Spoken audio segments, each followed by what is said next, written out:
Another absolute banger from this duo. I mean, truly just an unbelievably high-level duo, from the production to the singing to the creativity. We have the animation that factors into it. Just so awesome. Really cool to get some of Alastor's backstory here. Love that. Some insight into why he's smiling all the time. I didn't personally know that. Maybe you guys who know the lore already knew that, but I personally loved hearing about that and seeing that in action with some incredible ragtimey dubstep happening underneath. Really great stuff. Hope you guys enjoy. Hope you'll learn something about the music, and I'll see you after. Hello, it's me. With your smile, turn the world upside down. Sit down, I'm gonna tell ya a little story about a sad little fella. He was a dapper Dan Cinderella. Oh, and let me tell ya, it made the other fellas jealous. They made him cry, spit in his eye. How could they pick on such a friendly little guy? This town. They've totally, this duo, first, I mean, both songs I've done for them previously, what is it, Insane and Daisies, like, just, I will rant and rave about this again and again. The level of production is absolutely insane, truly insane. They're an incredible duo together. I believe we primarily have Baasik on production and Gryp0n on vocals, is my understanding. And it's really just so exceptional. Having produced music for a long time at this point, my hat is off to this duo. And if you haven't listened to these songs with like nice headphones, do it. It'll blow your mind what they're doing with sound. That was all leading to me saying they have a sound figured out for these songs. It is this piano-driven, ragtimey. I'm going to presume there are going to be some dubstep elements, which dubstep is not just electronic music. It's often just kind of thrown in there. It's a very specific kind of electronic music, and Baasik absolutely brings the wubs in both songs I've seen from them so far. But it often starts with this consistent piano pattern with like very clear intent on storytelling from our lead singer, and then usually the big beats really start landing in the choruses. But yeah, they've got it absolutely figured out. Hello, it's me. With your smile, turn the world upside. So I think are these two tiny clips from their first two songs here? Hello, it's me. Yeah. Pretty sure. I mean, one of them definitely clips from the songs they've done together already, which is just a lovely touch. Hello, it's me. With your smile, turn the world upside down. This is a faster tempo. Sit down, I'm gonna tell ya a little story about a sad little fella. He was a dapper Dan Cinderella. Oh, and let me tell ya, it made the other fellas. Some very intentional use of like heavy tuning on the voice. You can just tell how like there's almost like a jagged edge to the end of notes. Like the transitions between notes are really kind of jagged at moments. For a producer like Baasik or anyone on this level, it's whatever they do is 100% intentional. But there's some very clear like tuning artifacts. By the way, I mean all high level produced music is tuned. Like you all vocals are tuned heavily. This is not a slight. It's just an interesting commentary when you hear an artist who's doing it intentionally to the point where like they want you to hear it. You know, it's not supposed to be super subtle or like natural sounding. Little fella, he was a dapper Dan Cinderella. Oh, and let me tell ya, it made the other fellas jealous. They made him cry, spit in his eye. They made him cry. Yeah, Gryp0n, like wicked high tenor, getting up to that high G, no problem. Also, what key are we in? A little story about a sad little fella. He was a dapper Dan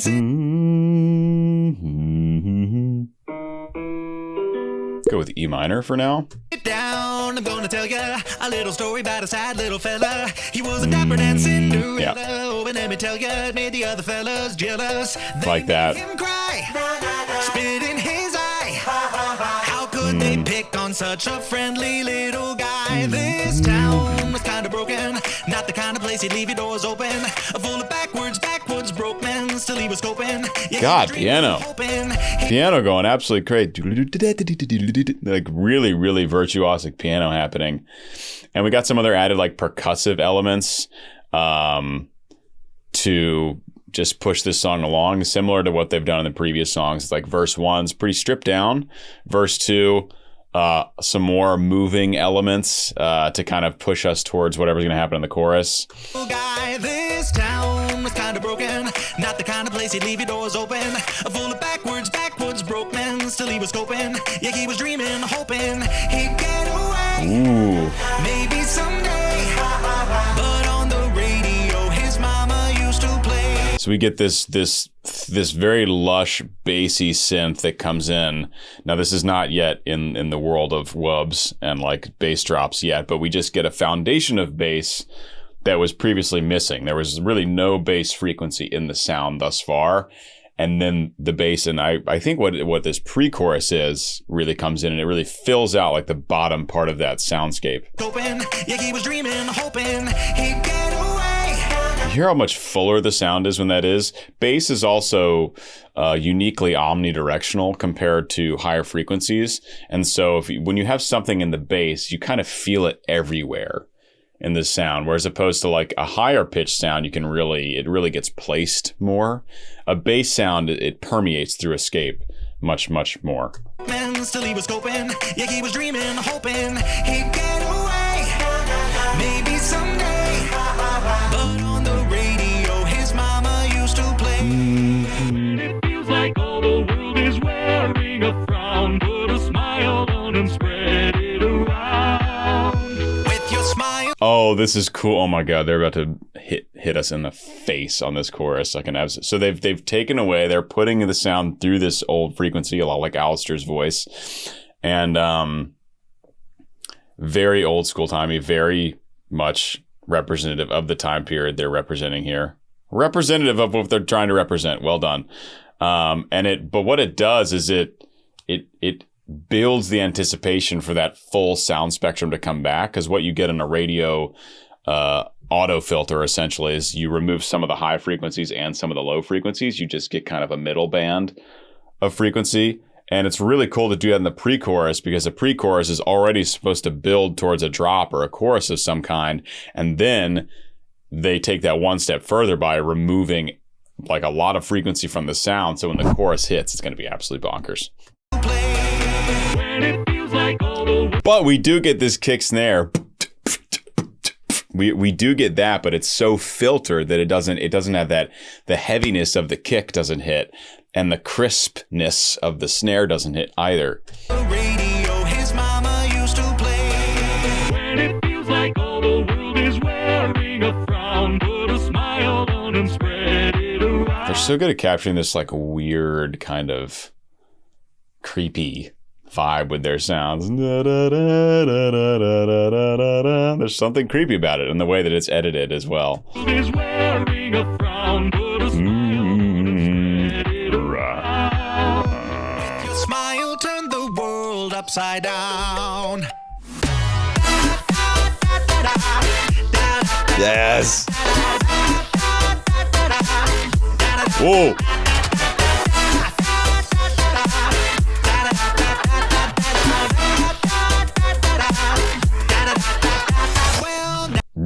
Those bass growls, called a bass growl in there. Oh my God, it's so clean. So so they took this pre-chorus one step further.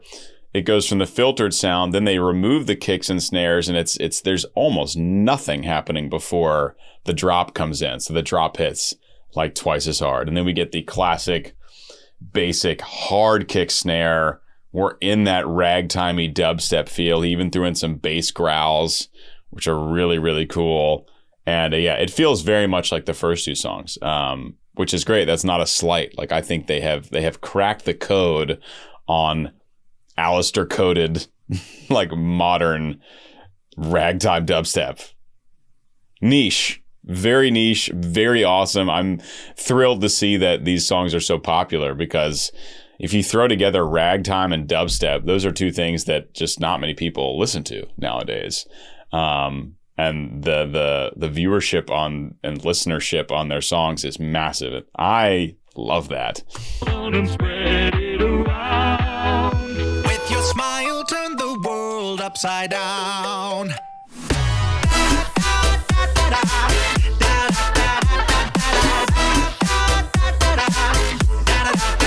these like really short bass growls come in here, not like big drawn out ones. Like they just accent. We've got trumpets. We got some trumpet action also accenting here and there. The kick snare super present, and then we've got, you know, Alastor's kid voice as like the lead vocal, which is really interesting. Na na na da da. Barb.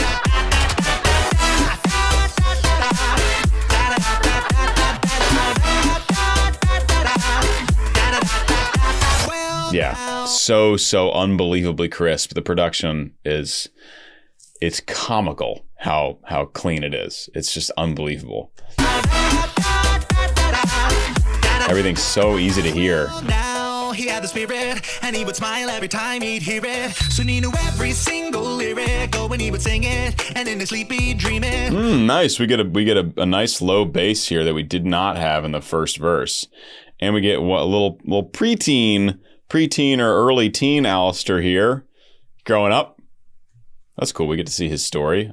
Presumably, we'll see him as an adult later in the song, eh? Well, now he had the spirit. So no bass, no bass. Every time he'd hear it, so he knew Bass. every single lyric, oh, when he would sing it, and in his All the way down to a C1.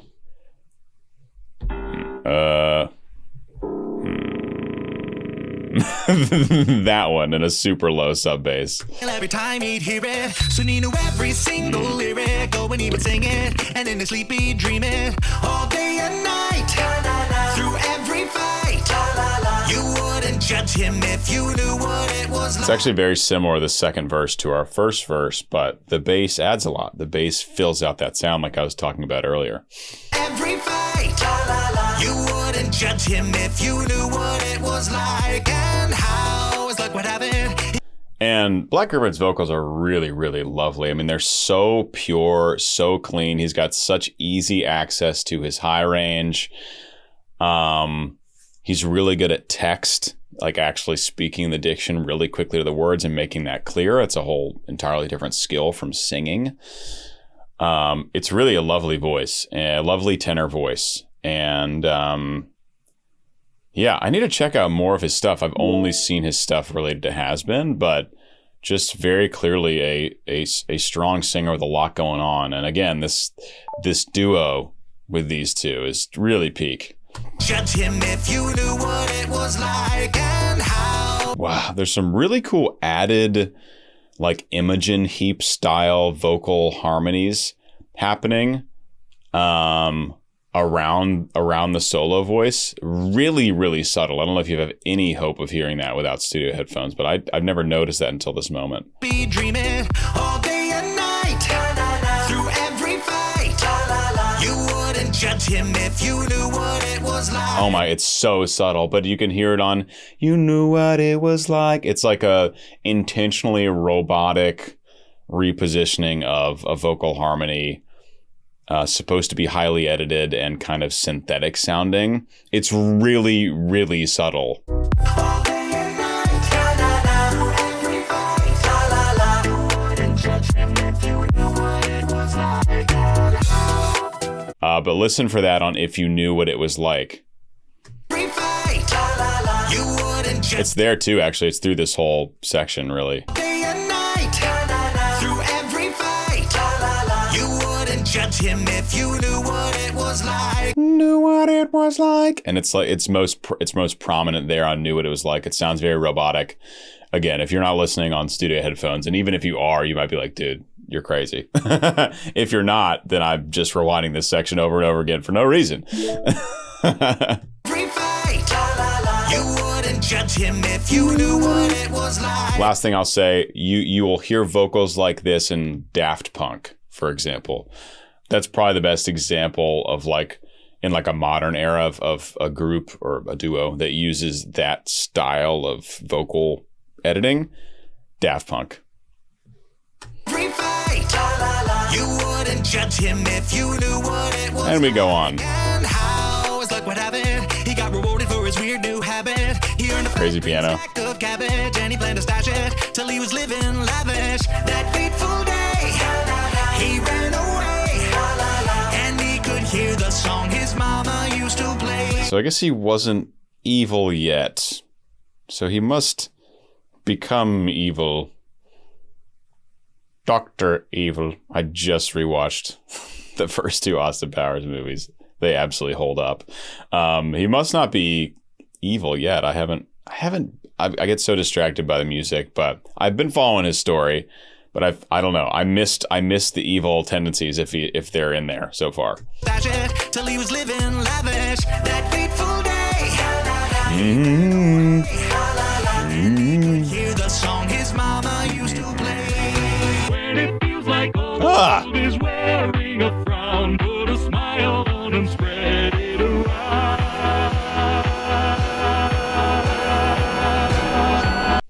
Did he go home and someone had killed his mom? Is that what's happening here? That must be it. Okay, well that would turn him. Yep. Could hear the song his mama used to play. When it feels like all the world is wearing a frown, put a smile on and spread it around.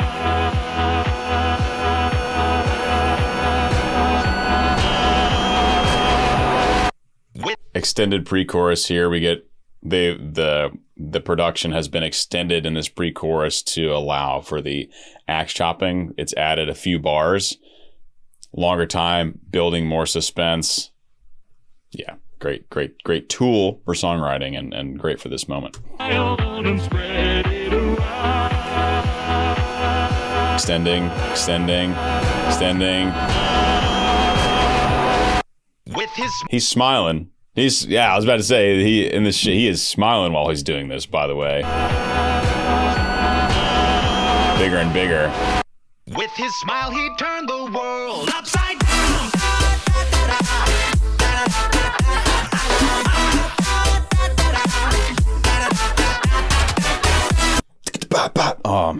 So like there's so many good rhythms in there. Upside down. Yeah, all the way up to that tenor high G. Really getting into that nice yelly quality. Black Gryp0n putting a little more chest voice, a little more power into that sound right as we lead into this final chorus. With his smile, he turned the world upside down. Very yelly.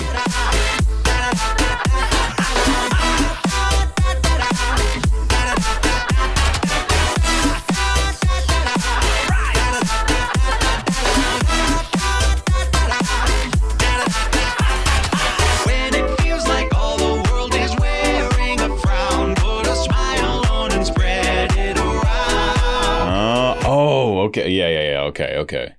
So this is something his mom used to tell him, and this would explain why alastor is smiling all the time, like no matter what is happening.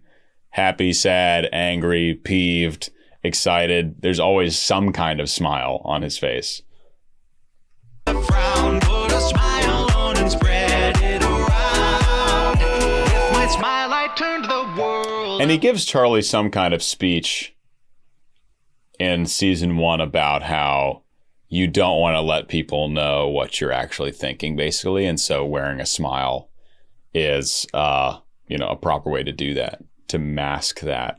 And this is the backstory on that. So I don't know if we knew this before. I don't know if this is originally from the pilot or whatever I've missed in the lore, but we're getting it here now, which is pretty awesome. It around. With my smile, I turned the world upside down.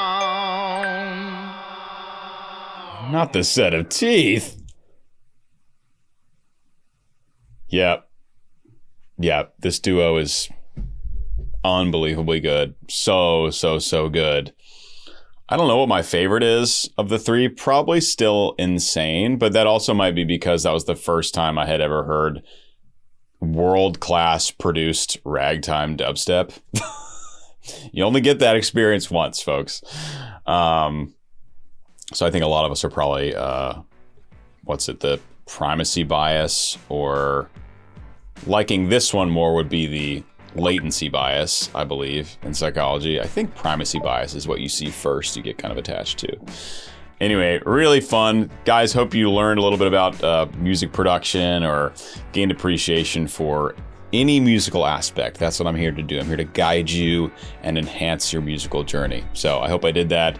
If you want to support me, best way to do it's on Patreon, and I'll see you guys for whatever's up next. Leave recommendations below now that this is marking the end of Hazbin Hotel Season 2 journey. I'll see you there.